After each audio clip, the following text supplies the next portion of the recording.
There's a picture of a kite.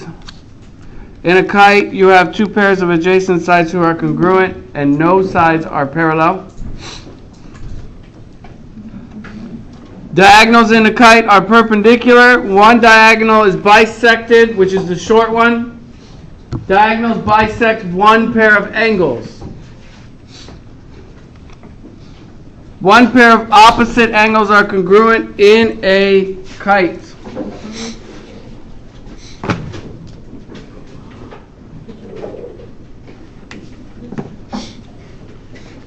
Then you have the isosceles trapezoid. It's isosceles because you have the legs that are congruent, which is part of the sides. You have one pair of parallel sides, one pair of congruent sides. The congruent sides are called your legs in isosceles trapezoid. Diagonals are congruent in an isosceles trapezoid. You have two pairs of congruent base angles, and two angles that share a leg are supplementary in an isosceles trapezoid. You guys right so far? Rectangle. Rectangle. Hopefully nobody got at least the pictures wrong. That'd be crazy. Wouldn't it? In a rectangle, your diagonals are congruent and bisected. Okay. Opposite sides are congruent and parallel.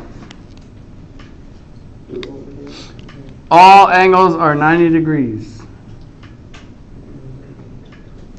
Then you have a rhombus.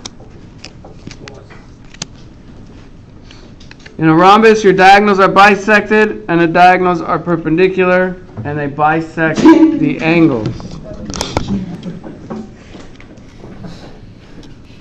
What was that? In a rhombus, all sides are congruent, opposite sides are parallel. And the angles in a rhombus, opposite angles are congruent.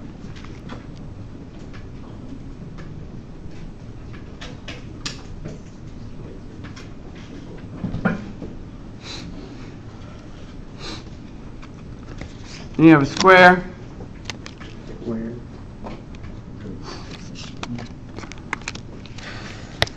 Square, the diagonals are congruent, bisected, perpendicular, and they bisect the angles.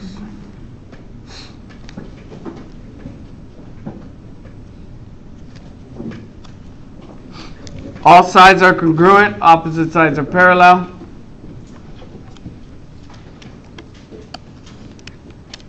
And all angles are right angles.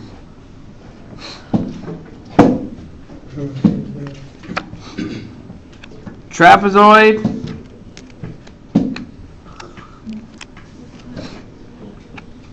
Two angles that share a leg are supplementary. This is not an isosceles trapezoid, it's just a trapezoid. Diagonals have no special properties. And one pair of parallel sides.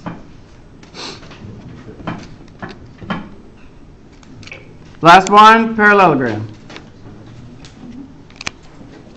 You were wrong. What was that word?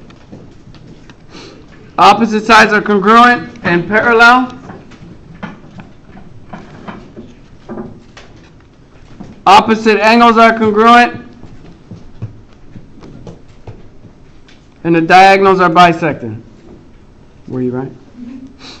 Alright, when you get your piles right, go ahead and take a picture of it so you have something to look at.